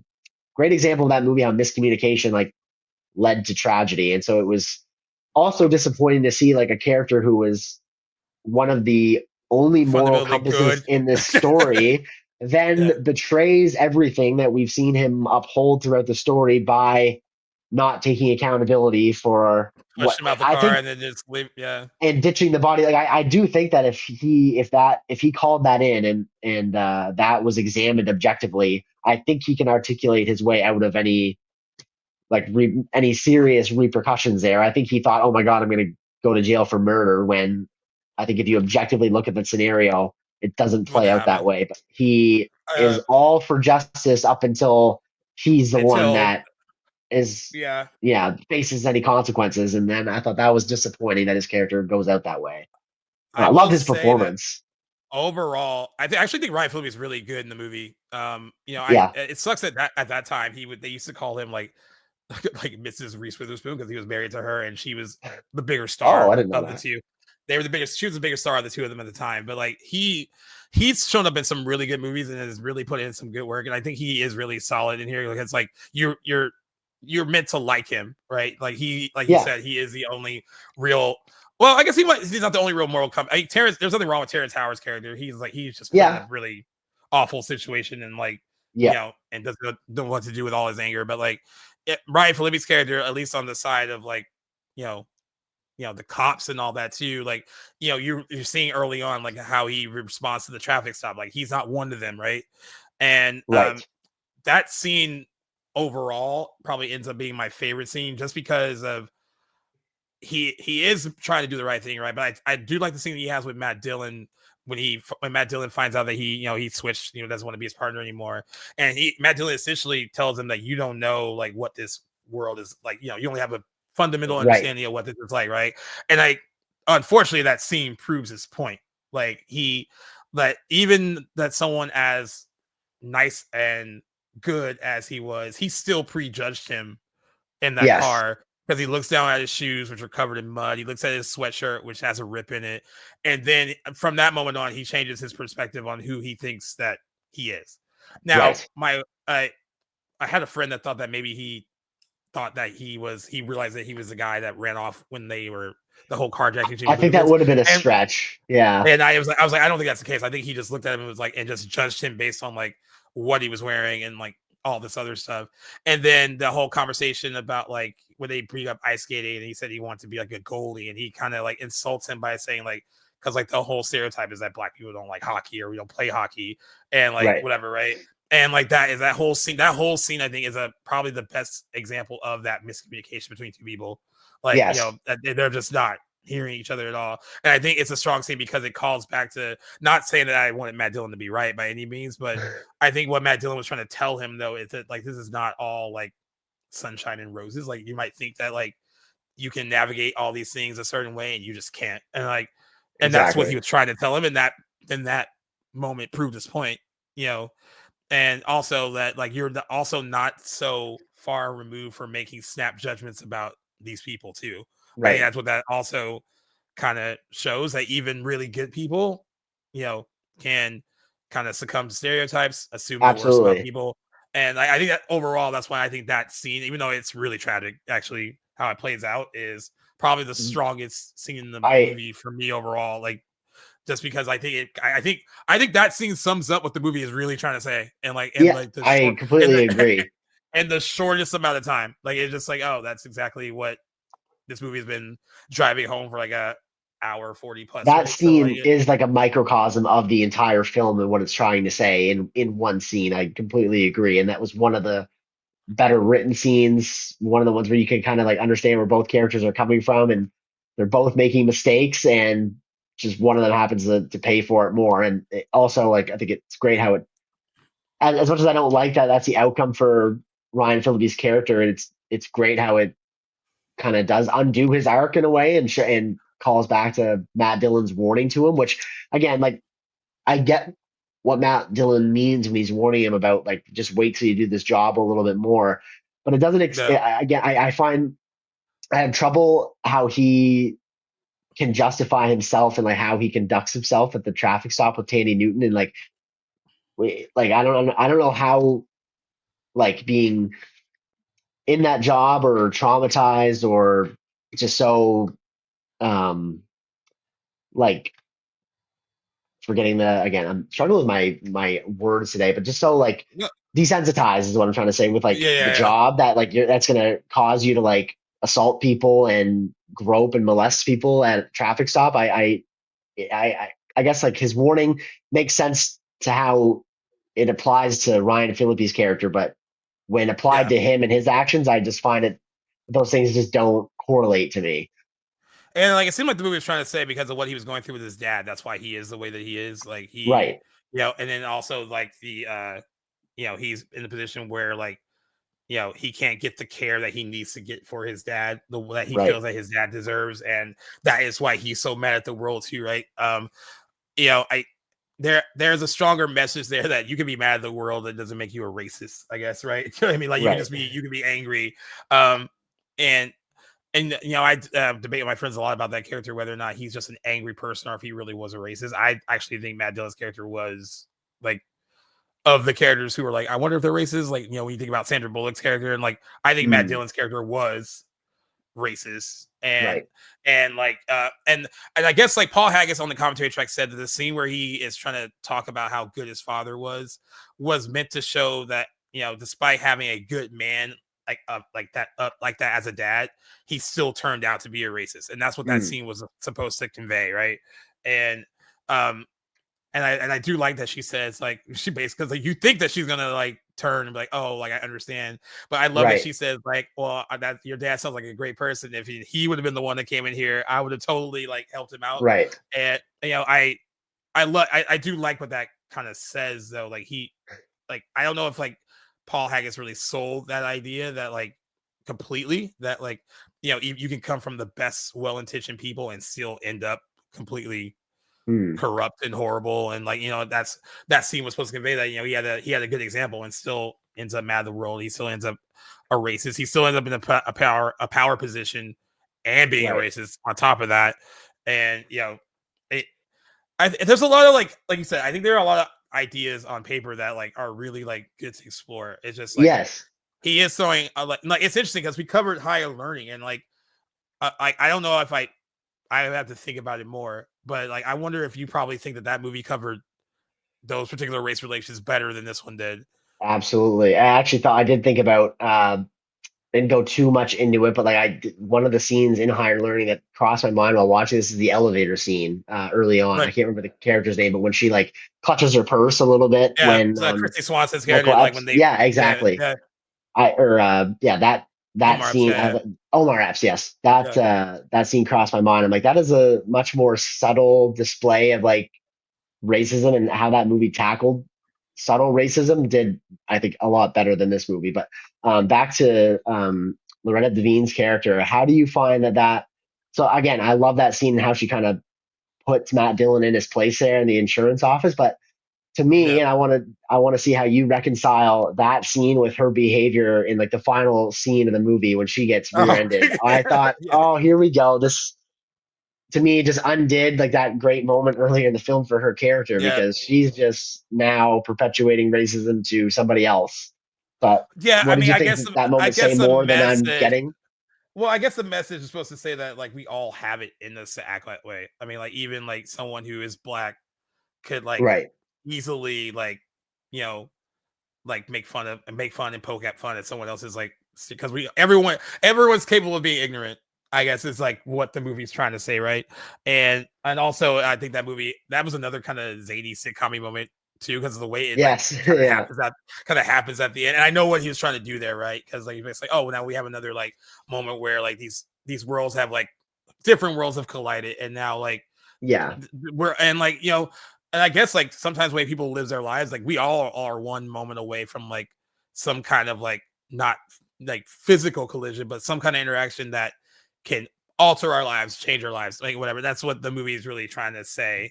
And I get what you're saying too, that seems so impossible in like LA for that to be the case, like especially like so interwoven the way it is, right? Because like I didn't even realize until I watched it for this that like the Persian guy's daughter was like a doctor at the hospital. Like I didn't really like pay attention until like she's at the scene at the end. She comes out of the room where Lorenz Tate, I guess the mom and Don Cheadle, they see his body and the mom collapses on the ground. Like she comes out of the room, had no idea that like when I first watched the movie that she was like they also threw her into that just to have another. Where was she at earlier in the movie? So like she's the daughter of like the Persian, like the guy who owns yes. shop. Yeah, right. Yeah. So I had no idea until I watched for this that she's in the hospital scene. She comes out of the room at like where Lorenz Tate's body is, and I didn't realize that at all until I watched it for this. I was like, oh, like they're just kind of throwing people everywhere. Like, Mm. Yeah. we're all so connected by like, these little tangible things, right? Mm. Yeah, I mean, I get what you're saying. I mean, I guess like, I got caught up in the feeling of it, but then I could also be like, I could easily just be manipulated by what it's doing too. Like you mentioned, like the whole thing with the score and like the car scene. Like when I was watching it, I felt every moment of that, even though I thought it was like, oh, it's so crazy that like this is how this is going to get resolved. But it was acted so well. Like I felt her like, extreme fear and disgust when she saw him, and was just like, I agree. oh, like, Yeah, it was acted well for sure. but you do have to like reconcile your feelings. Like did this make up for everything that he did beforehand? Like he physically violated her and made her feel worthless and racially profiled her and her husband. Abused his Like, power and authority, like you name you it, he know, did it. and like you said, like he saved her life because that's his job to save her life. Like, Right. so like it's murky for sure. But I can't help that. Like, I mean, some of the moments I just felt him. Like, I just really felt strongly while watching. I mean, like that whole scene at the hospital too, when the mom sees, I guess she finds out that because we've learned that Lorenz Tate is Don Cheadle's brother, which felt like another which I don't know if you were just like kind of like, oh, of course that is I mean, kind of. but Yeah. her reaction to that, I felt strongly too. And I also thought that whole scene where she mistakenly believes that he was the one that brought over the groceries to our house and it wasn't him and it was actually Don Right. Cheadle's character, and like you see it in his face, he's like, I just gotta take the hit and like Yeah. let her believe what she needs to believe. I thought that was like, it's a series of powerful moments. I mean, I guess I Yeah. can Yeah. I admit agree. that. Yeah. I guess I can admit that it's not a great film by any means, but like, I guess it depends on what you think movies are supposed to make you. If they make you feel something, like Yeah. And there's no this, right or wrong like analysis. If it made you feel that way and you can relate to it, and if that's what it is, then all the power to yeah, the audience member. because I've been a part of some like heated debates about Crash. Like my friend group, like it's split like Okay. right down the middle. Who people who like think it's really really good and You solid and said you had a well friend written. that was eager to listen, but what was their take on the movie? Oh, they don't like it. Okay. They don't like it. They think it's preachy and heavy Yeah. handed uh but then I have other friends who like I was just moved by it. It's interesting reading some of the reviews that loved it. Roger Ebert had it on his list of movies. Like it was like one of his best movies of the year that year, and he Okay. loved it. He gave it 4 out of 4 stars. There are people that obviously really liked it, and then there were other reviewers that like that really derided it for like this just for like stereotyping, and then like that they really didn't like how they depicted the Persian store owner. They thought that like making him kind of unhinged and like crazy was a really awful stereotype for that particular time too. Like that they Yep. should have given him more like nuance, and but I guess you get the nuance through his daughter, like the daughter and his wife, even Yeah. though we don't really see her a lot. Like they were the ones that were kind of supposed to like be the level-headed ones in that story. Right. um but yeah, I mean, it's a movie that I think like evokes a lot of responses from people, and Well, that um, much is definitely certain. and and it's crazy that it still does. Like, I mean, to me, I think there are worse Best Picture winners. Like, I mean, I don't really love Slumdog Millionaire. I'm not a big fan of Green Book. Okay. That's not my bag. Neither of At which I've least seen, so I wish I could have like I at have an least think opinion, but I Crash has can't. something. I at least think Crash has something to say, and like that. Yeah. There's at least that. Um, and again, I haven't watched Brokeback Mountain in like in a few years, so like I feel bad. I can't really give like a real assessment of like, oh, does it still deserve its Best Picture win Yeah. either? I mean, it's hard to go back in time and really wonder why the Academy chose it. I mean, like we can speculate. I mean, when you watching it now, because I know that you didn't love it, but like, can Yeah. you imagine being an Academy voter then and being like, why they would have picked it and why they would have been like, oh, this is a movie that, are they just trying to be on the right side of like this movie is trying to say something important? This is why we're Well, picking I it. want to say that, but I also think that if, they were sticking to if that's how they genuinely thought, I don't see why they wouldn't have voted for Brokeback Mountain. Like they're both movies that have very timely issues, but one I guess was more palatable and was more I guess accepted by the Academy, whereas like gay rights, I guess, in Canada. Like, I think at the time that movie came out, only that year did gay marriage even become legal in this country, in Canada. So Oh well. obviously it was a time of flux for that issue, and it wasn't as widely accepted and promoted as it is now. So I understand like that, people, voters at that time, they're also a product of society at that time. And I would be interested more to see, like, if those voters had a chance to vote again, which one would they choose? Like, I'm not going to sit here and say that I think every Academy voter that voted Crash for Best Picture, like, compromise their opinions and because they couldn't stomach the thought of Brokeback Mountain winning Best Picture. Like, do I think some people did that? Yeah, certainly. But Yeah. it's hard for me to say. I've only ever seen, the only other Best Picture nominee from that year that I've seen is Munich, which I loved, and fantastic movie. I get, I'm not surprised it didn't win. You're like, that would have got your vote for over this. Yeah, for sure. I'm honestly really interested in seeing all the others. The only one I didn't hear of was Goodbye and Goodnight, which I just saw that George Clooney directed.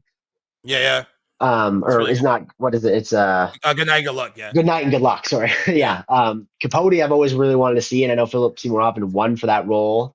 And Brokeback Mountain, of course, too. Like, infamously, it swept all the other awards ceremonies. So I think that to me is the biggest indicator that the Academy sort of couldn't handle it being Best Picture, because like it won Golden Globe, it won SAG, it won Directors Guild, I think, or no, sorry. Yeah, Crash won SAG. Crash won SAG that year just for the ensemble, but like it won all the other major ones. Like it was, right. Brokeback Mountain was the front runner.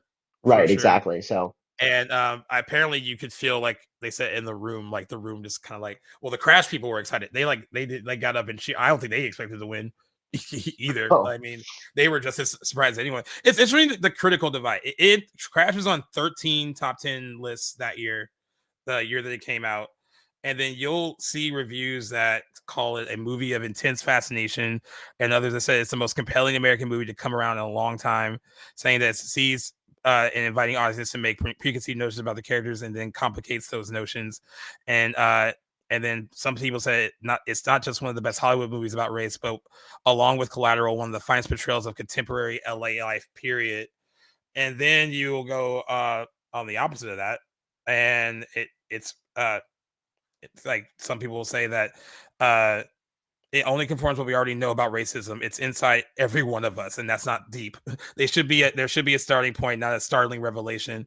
They also say it's a frustrating movie, full of heart and devoid of life, cruelly manipulative when it tries its hardest to be subtle, and profoundly complacent in spite of its intention to unsettle and disturb. And then retrospective reviews, like some have Independent Film and Television Alliance selected Crash as one of the 30 most significant independent films of the last 30 years because they only cost $6.8 million to make, made $98 million worldwide. But the Oscar controversy is Roger Ebert stood by it winning Best Picture, so he was just like, he said, I stand by what I said, and that it should have won that year. Film Comment magazine placed Crash first on its list of worst winners of the Best Picture Oscars, followed by Slumdog Millionaire at number 2 and Chicago at number 3. Similarly, that's another one, yeah. I like Chicago's good, but I mean, it was against Lord of the Rings, so I see what that is. Similarly, a 2014 survey of film critics by The Atlantic identified the film's victory as among the most glaring mistakes made by the Academy Awards. In 2017, IndieWire ranked Crash as the worst on its list of Best Picture winners of the 21st century, ranked from worst to best. In 2015, The Hollywood Reporter polled hundreds of Academy members, asking them to re-vote on past controversial decisions. For the 2005 Best Picture winner, Brokeback Mountain beat Crash and other nominees after they asked them to. Interesting. Yeah, I mean, Vanity Fair wrote that in a 2020 retrospective about the film and its Oscar win, it's a throwback to a familiar strain of Oscar-friendly liberal message movies in which the message often is that people are complicated, goodness is relative, and evil is not a terminal condition. It dramatizes racism that same way that classical Hollywood storytelling has long dramatized things, through a sense of character and intention and a guise of psychological realism, through arcs and archetypes, through a slow climb toward third act revelations about who people really are, as evinced by the things they've achieved, the changes they've undergone by the film's end. I guess they're basically just saying that it's just so basic in its depiction of these themes, and that's ultimately that's what I walked away feeling, is that it just was afraid to go deeper. I love that quote that you said, that about it saying everybody has the capability to be racist. That should have been Yeah. a starting point, not a big revelation. But that is a great way to summarize how Yeah. this movie tackled those themes. And probably the most glaring, Rolling Stone said in 2024, I have a feeling if we were to examine what is the worst Best Picture winner, that if we were to revisit this list in 2050, Crash would still occupy the same slot.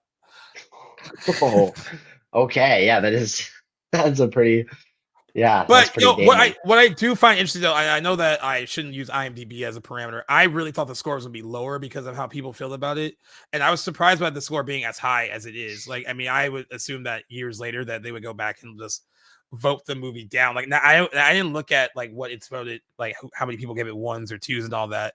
But a Right. 7.7 out of 10 is pretty strong for a movie that is so True. polarizing overall.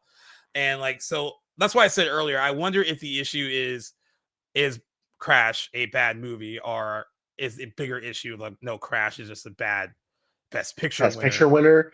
Yeah, that's a good conversation. And like, for you, you're probably like both. uh, it's not like man, I wish sometimes that when we go over these movies, I could actually be in the room watching them with you, because like I know that would be awesome. to watch you watch this probably would have been like, oh Jesus, like, and you Because probably yeah, felt if that way. You probably felt that way early on too, because it goes in the way it's gonna go pretty early. yeah, if we were You to know what you're have gonna like get. be able to have a conversation while watching something, I think that would be a wonderful experience for both Yeah, of us. Because obviously we would be, especially for like first time watches, for us to like share what we're thinking like in real time. I think that would be super sweet. But yeah, no, I yeah, knew early on it wasn't really for me. I even thinking back to like Don Cheadle's monologue in the opening of the movie, like when they get into that collision, I thought, and then they kind of waltz onto like the crime scene that yeah, comes later in the movie. I thought I was confused right from the get go. I'm like, why are detectives at a minor fender bender? And I didn't realize yeah. that there was a greater crime that they were Um, investigating there. And yeah. his whole like melodramatic analysis that LA is so devoid of human contact that people deliberately cause collisions just to feel Crash, you feel connected. I'm something. like, what the fuck is that about? But anyway, I knew from there I was kind of had my guard up a little bit. I was like, okay, well, it's definitely an interesting note to start on, but not the sum of the entire movie, just an interesting piece of writing. But I was aware of like how people criticize this movie for being laden with like melodrama, and that was an early example that I thought, okay, well, some of what I've read about this movie then I think is justified, but we'll see if it really holds up throughout. And ultimately, I think yes, it did, like in my opinion, but I do think there were more moments in it that were good than I think some people give it credit for. Yeah, I think probably. Well, I don't know what's more surprising. The Best Picture win for people are the best. You said the screenplay one was the one that was more surprising Yeah, for you, that it won the Best Original Screenplay. Um, it again. I think at the time probably people. I think they really were taken by what it was saying about like human connections and race and all that stuff, and they probably felt that it was a much deeper uh you know, had deeper themes than maybe it was trying to convey. I actually didn't know it won Best Original Screenplay. I kind of forgot that it did until I looked it up for this. And it won Best Film Editing. And I'm actually trying to figure that one out too. I mean, I guess like they're trying to say because how it cuts through between like multiple story arcs and all that. Like I actually didn't feel anything too strongly about the editing overall while watching it. Like it felt cut like a basic drama to me. yeah, But 100%. Like they were all like I match cuts. There was nothing superb in the actual editing format. I guess I think it comes down to, I think you're right about there being so many different interconnected storylines, and like more like the pacing yeah.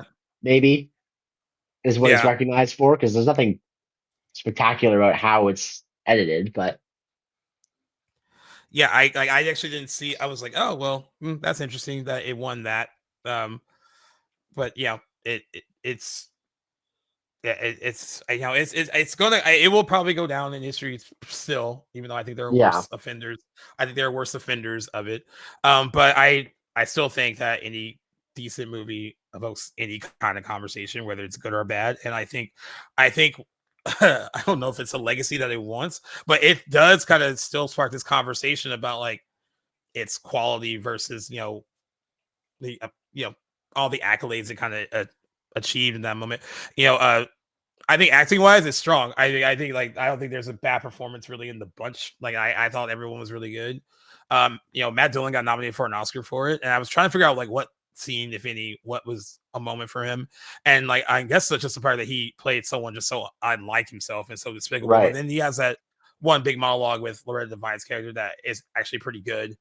I actually thought Danny Newton actually probably deserved more supporting accolades than he did. I thought she was really good. And Terrence Howard. I mean, I guess this kind of arrived before Terrence Howard really like hit, because he hit much after this with like Hustle and Flow and everything. Like he followed that up. He had like a really good run after Crash.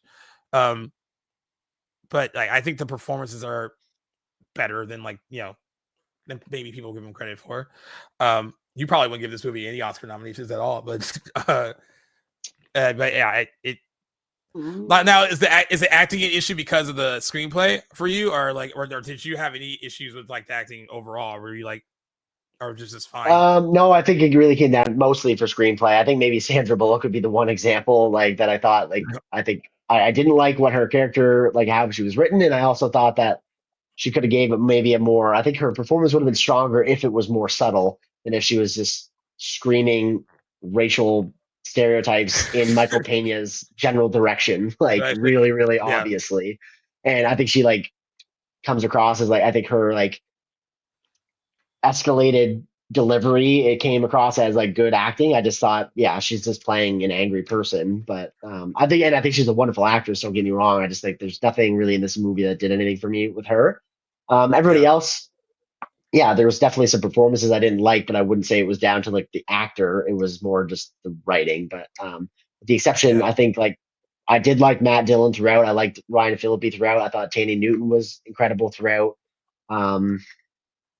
It's mostly, yeah. I guess there were some smaller roles. I thought Jennifer Esposito was really good, just in a. She has some really good quiet. She has some really good quiet moments. Like I like Don Cheadle. I like Don Cheadle. Even though that conversation was a little contrived, I actually liked her in that scene where she kind of schools him about where she's from. Yeah, exactly. And then I'm also a fan of subtle reactions, and like her looking over at Don Cheadle while he was cuffing her mother, like the look that she kind of gives. Like sometimes acting isn't all about like grand emotions and like, yeah, exactly. And like she has like the look is so sincere that she shoots over to him. Like you can feel that she feels so bad for her and for him. Like, yeah, I actually liked some of like the smaller roles in the movie, and thought they should. I mean, they all got SAG awards because they won the ensemble. So there's that. I would love to know that Michelle Williams, who's in Brokeback Mountain, she was on Watch What Happens Live with Andy Cohen. And he brought up Brokeback Mountain, and he said he's still mad that they win Best Picture. And then he was like, "Yeah, they gave it to Crash." Like, and like he was like, "Who even like? I hated that movie." And then she flippantly said, "Like, who even remembers Crash anymore?" And I was like, "Whoa!" I was like, "Because Michelle Williams is not that type to do that. Like, she doesn't seem like she would say something so flippant, but you know, they do give them alcohol in that show, so she could have been a little tipsy." But like, I would love to hear like what more of the industry feels about that movie 20 years later, and not just critics, but like other actors, directors, like other writers. Like if they're like, that was a moment in time and it deserved its win, or if they're like, no, we got that one wrong. I would love to like know what the industry feels about it overall. I mean, I guess you get a sense of it with that kind of revote that the Hollywood Reporter did with Academy voters. Yeah, exactly. 10 years Especially later, like the conversation has come so far since this movie as well, with like racial tensions, and just everything in general. So I think that looking back at it would be really interesting to see how people have changed their vote. I think what the Hollywood Reporter did was pretty interesting, and I think that speaks a lot to just the controversy of that win. Like, I don't think they're doing that with every single, or maybe they are getting voters to revote every single year and see if it changes, or if it was just because of Crash. Yeah, I don't know, but this might be a loaded question, but like if the movie was written by an African American, same way though, same screenplay, would you feel the same way about it, or would you think it would be coming from like at least a place of like more honesty than it being written by two white guys? Yeah, I think that innately I would trust the movie a little bit more, and that this is maybe more realistic reactions or conversations because of what the characters are facing. Particularly like the characters that are portraying people of color. Maybe, I mean, it's hard to say not knowing, but I just couldn't help but shake the feeling like I'm watching a screenplay written by two white guys who have not, yeah, they can relate to and have a conversation and write characters that are white. It's not to say Yeah, that they didn't write good scenes or good dialogue of characters that aren't white, but I just couldn't help but feel like this is their interpretation of what it's like to be, um, Latino or African American or Asian. I couldn't help it. It just I couldn't interpret that as being authentic, and I'm just curious. I think it's a great question, and I'd like yeah, to say that maybe that does change how I interpret the screenplay if I knew that the writer was black or even Asian or Latinx. Maybe um, yeah. it's not something that like I usually look like ever really look for. But in the case where this movie is so very much the themes are so blatantly about race, like it's hard not to Yeah. consider the writers. Yeah, I'm not sure. I would like. I think probably, but I don't know. It's always an interesting discussion when that comes up because it I've been asked a lot, like, like Steven Spielberg directed The Color Purple, which is a black story. Right. And I remember I remember reading about, what it was like at the time when he decided to direct that. There was some criticism from the black community at first because they were like, well, what does he know? But they're like, he's Jewish. I'm not saying that. And you know, there is a kind of almost shared experience, like a little bit with black culture and Jewish culture, like, with like slavery and the Holocaust and all that. So there is there is a little bit of an understanding there, but like, what the perception was at the time was like, he's a white man and he Yeah. doesn't get this. He doesn't get this. He can't do it. Now, when they saw it, they totally changed their mind on it. So there was that question of like, can a white guy write and direct a predominantly black story? Should men write and direct films that are Right. aim squarely at the female experience? Are they allowed to do that?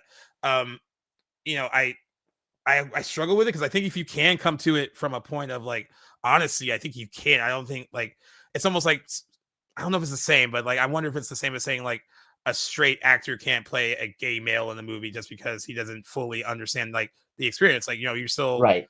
you can. I mean, I think it's possible. I also think it can be possible for a white person to honestly write a story about the African American experience too. Right. I think the caveat there would be like there being a lot of research and, Yeah. maybe talking to other African Americans about their experiences, or like, I would want to know that too. I remember like Yes. I remember, I guess, with Hustlers, that movie, it was the movie with Jennifer Lopez, about the strippers and all that. Actually got good reviews and all that when it came out. I Yep. guess Martin Scorsese had circled that movie for a while, and he wanted to do it.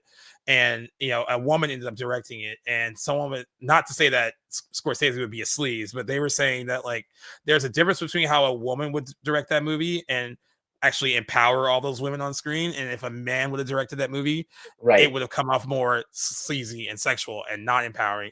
So like it's interesting. I mean, I don't want to say that just because you haven't lived an experience doesn't mean that you can't have empathy for it and write about it. Right. And I don't Like, I want to mean, say like, that either. Yeah. And I don't think that's the case with every white writer that's written a movie about experience of different races.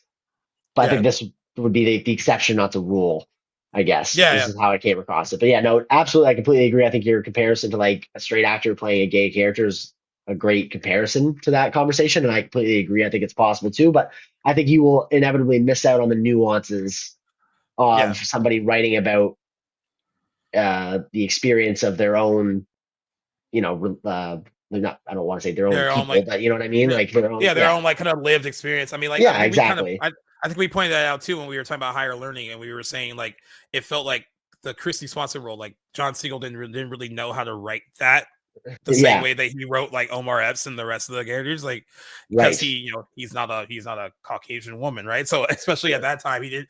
And like when you That's, watch that movie, you can tell that she feels shortchanged. She feels like she's not as developed as like everyone yeah, else because he didn't know how to really write it. I mean, like, yeah, I guess like the example is like, if you're going to write stories like this, and if you happen to be white, and especially if it deals with very tense race relations, at least kind of, I don't want to say he didn't even research it, but like there is something I guess I could see where the argument is like it feels very surface level like this is like Hmm. telling you that like, yeah, we get it, racism is so bad, and this is what he's trying to say, like, especially it's really bad in LA, even though we're all so busy and running around each other, like, yeah, I think you made a good point earlier where you said like on paper a lot of this stuff is there's a lot of good ideas Hmm. mixed in here, just like more of the execution. And it's weird that I can agree with you, but still also like I still felt strongly watching it. Like I was so it and, like knowing that like parts of it just don't all work, but being like by Yeah. the time it was over, I felt like and I felt like a gut punch after. And it's so interesting, like to like you did not feel it, but then Hmm. it's just so interesting to understand how like viewing habits are just so different for certain people. Like Exactly.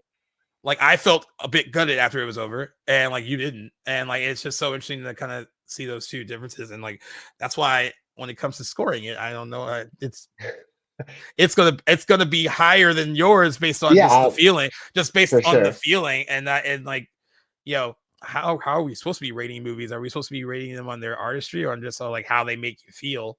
Uh, I don't know. I don't know that there's a right answer. I try to usually my votes are or my ratings are a blend of both.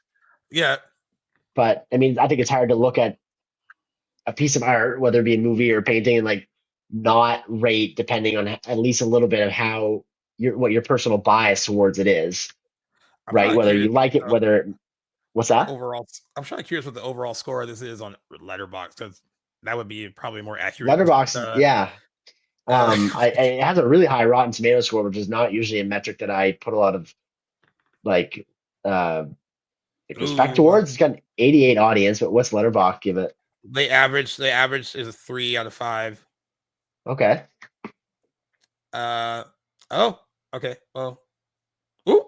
So, there's some people I love that gave it like half a star. uh, but also some people, one person in particular that is going to give it the same score I'm about to give it. So yay. Okay, sweet. Well, that being said, I'll let you lead it off. It was your pick, and yeah, I know that you are obviously a fan of the movie, but let us know how Yeah. you rate it. Well, I saw on Letterboxd. I'm gonna go with my boy JC Merck. He gave it 4 stars, and I'm gonna give it 4 stars too. And this is just Nice. based totally on how the movie makes me feel. Yeah. I honestly hear all of your criticism of it, and I actually weirdly agree with a lot of them. But um, yeah, man, like in the moment though, I don't know if it's good that we can like willfully ignore like, oh well, that was not so good, but this made me feel great. So or maybe feel something, I think you know. that's totally valid. So like I still felt a certain gut punch from it, and just because like I think movies are supposed to like get a conversation started, they're supposed to make you feel something, they are supposed to elicit like really strong reactions out of you. I think Crash did that, um, which is why I think I still support it winning Best Picture that year. But you know what? It would be a good thing by the end of the year is if I actually rewatched all those movies that it was up against and That's like how I feel freshly like doing right now. Yeah, especially and Brokeback Mountain. I feel like I need to see yeah, that now. and freshly rewatch them if I would feel differently. But as it stands now, I'm happy that it won. Just just because made me feel something, and Well, that's good. I can't really I've deny watched that. many movies that made me feel nothing, and like that's never, the desired outcome. Yeah, But and then there's lots that I've watched that made me feel bad things and yeah. negative things, and like This is Crash was about to be somewhere in the middle.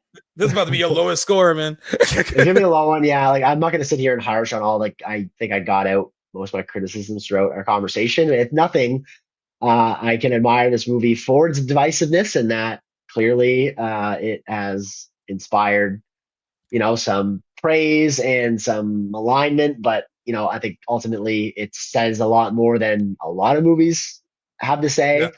I don't know that I agree it says those things in any profound nature. But that's another discussion. I think this would be a movie I would like revisit for the sake of the conversation in another like 10 or 15 years and see if I've changed my mind.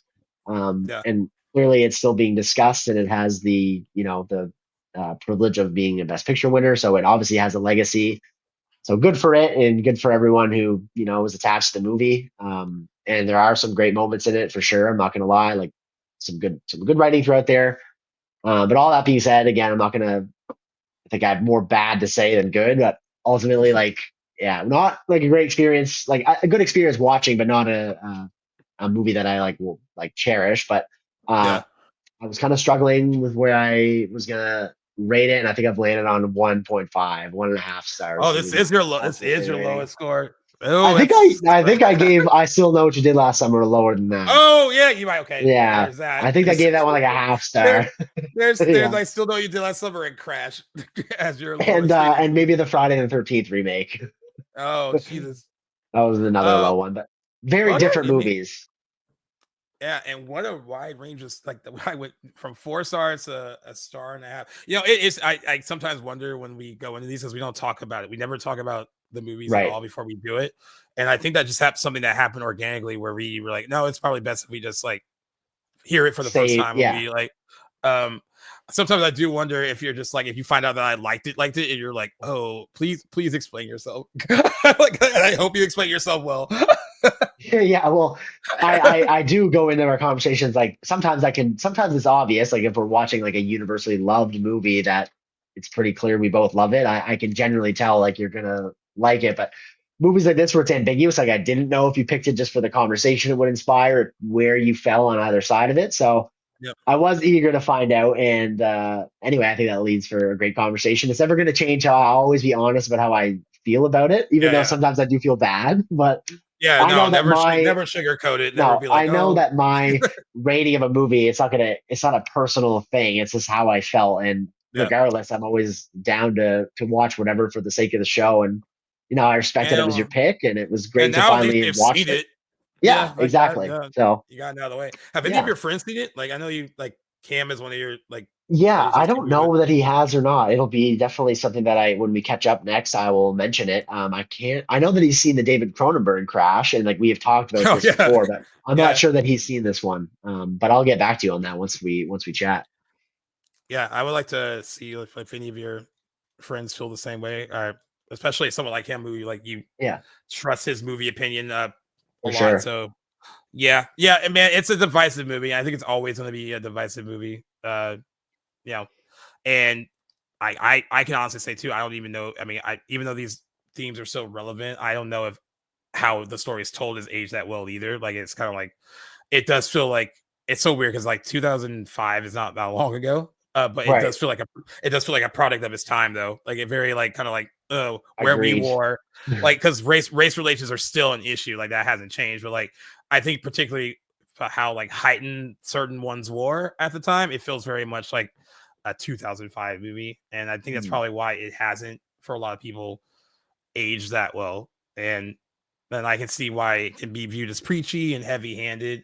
Um, I'm kind of wondering how you tell this story without it feel not this story, but like a story about race without driving it home where it doesn't feel heavy-handed, where it doesn't feel like it's beating you overhead with like racism is bad. Like I mean, I guess that's like comes down to the nuance of the writing, but like yeah. I don't know how you sell that without being like, yeah, I mean, because racism is bad. So like how do you sell that without it being like, you know, this is the issue, this is the story we're trying to Right.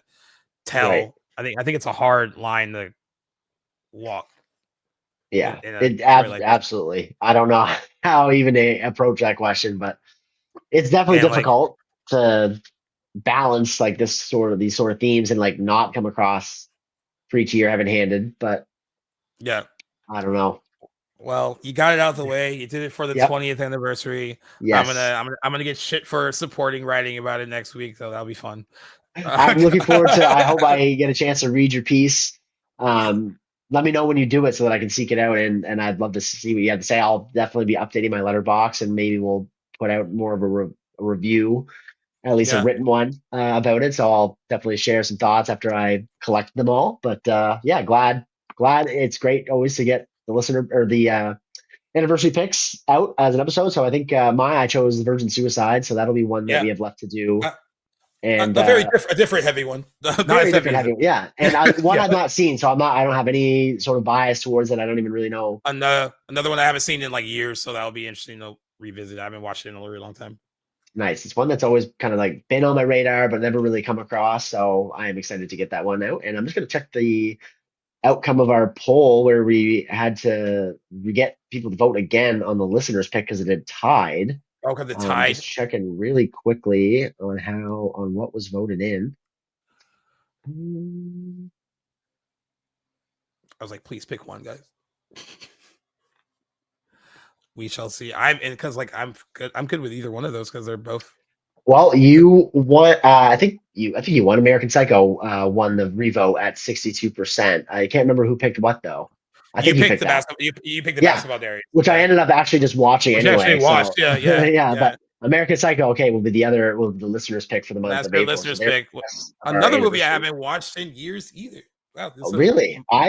That's been one of the movies I've watched most consistently over the years. So it's not been that long, and I love that movie. So I'm actually really happy that it won. At least for me, April's a month of movies I haven't watched in a really long time. So thank you guys. That's great for helping out with that. Yeah. Well, there's 2 other episodes to look forward to for the rest of April. I think with all that being said, this has been episode 235. 235. I almost said 135. I was like, no, that's way too low. 235. Where we've looked at the 20th anniversary of Crash. Very divisive, clearly. Great conversation, Gaius, and a great pick, if for nothing else. So let us know, guys. Like, did you love Crash? Did you hate it? Have you seen it? How has your opinion changed? Always feel free to let us know. On any social media, you got to find us at the handle at Back to the Blockbuster. Same goes for where you guys want to listen or watch. Find us anywhere you get your podcasts. And if you feel so inclined, give us a look on the Playlist Studio app, which you can find on any device's app store. That's Back to the Blockbuster on Playlist or wherever you guys get your podcasts. And thanks for tuning in to another episode. More anniversaries coming at you for the month of April, and definitely a lot of news that we've kept up on for the last couple episodes. So lots to dive into at Back to the Blockbuster, and lots more coming your guys' way. So again, as always, Gaius, a pleasure. Thank you, listeners, for tuning back in, and we'll see you on the next one. Peace out.